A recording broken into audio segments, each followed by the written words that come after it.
देखें जो प्रोजेस्टेरोन है ना, इसका ऐसे याद रखें, एक तो PS आई लव यू है ना, PS प्रोजेस्टेरोन सिक्रेटरी फेस, ठीक है।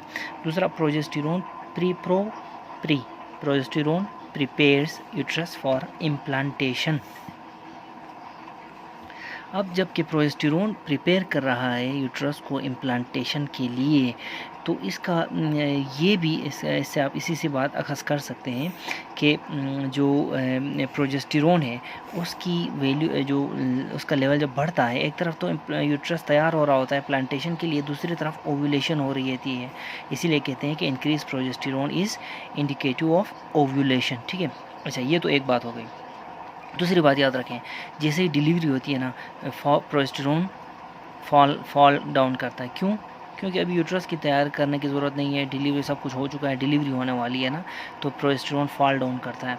जब प्रोजेस्टेरोन का लेवल कम हो जाता है ना, तो क्या होता है कि डिसइनिबिशन होती है किसकी, प्रोलैक्टिन की। जब डिसइनिबिशन होती है प्रोलैक्टिन की, तो फिर लैक्टेशन वाला मरहला आ जाता है, ठीक है ना। तो ये आपने याद रखना। साथ में ये निमोनिक याद रखना है, प्रोजेस्टेरोन इज़ प्रोजेस्टेशन, ठीक है, और प्रोलैक्टिन इज़ प्रोलैक्टेशन, ठीक है। अब प्रोजेस्टेशन है तो इसका मतलब है कि यूट्रस में ये सपोर्ट करता है प्रेगनेंसी को, ठीक है, तो इसीलिए इसको कहते हैं मेंटेनेंस ऑफ प्रेगनेंसी ये करता है। और मायोमेट्रियल जो एक्साइटेबिलिटी यानी कि कंट्रैक्शन ऑफ द मायोमेट्रियम है, इसको ये कम करता है, ठीक है, और प्रोलैक्टिन को ये कम करता है,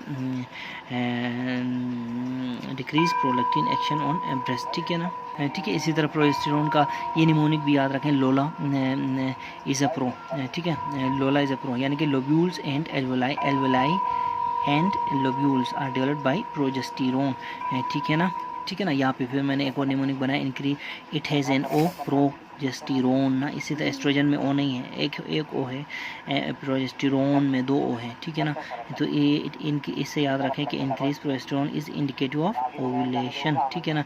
इसी तरह फिर जो उसका एस्ट्रोजन के बारे में याद रखें कि एस्ट्रोजन सपोर्ट्स DES डाइएथाइलस्टिल्बेस्ट्रोल, एक एस्ट्रोजन है ना सिंथेटिक, तो एस्ट्रोजन क्या करता है, डक्स और स्ट्रोमा की डेवलपमेंट में मदद करता है। इसके अलावा देखें कि ये जो फोलिकुलर फेज़ है, इसको फोलिकुलर इसलिए कहते हैं ना कि इसमें जो है ना, ये देखें इसमें फॉलिकल होता है, ठीक है, इसीलिए तो इसको फॉलिकल कहते हैं ना। इसलिए आप इसको इधर नहीं ला सकते, पहले फॉलिकल होगा तो बाद में ल्यूटियम होगा ना, कॉर्पस ल्यूटियम बनेगा, ठीक है ना। तो करीब से देखें कि इसको पहले फॉलिकल होता है, वो फॉलिकल जो है वो ग्रोथ करके जब एग रिलीज़ होता है तो कॉर्पस ल्यूटियम बनता है, इसीलिए इसको फॉलिकल फेस कहते हैं, इसको ल्यूटियल फेस कहते हैं। तो ये कन्फ्यूजन अभी यहाँ से दूर हो गई कि ये इधर है या इधर है, ठीक है ना। एक तो ये निमोनिक से, और दूसरा इसी से कि पहले फॉलिकल है तो फिर बाद में ल्यूटियम बन जाएगा ना, कॉर्पस ल्यूटियम, ठीक है।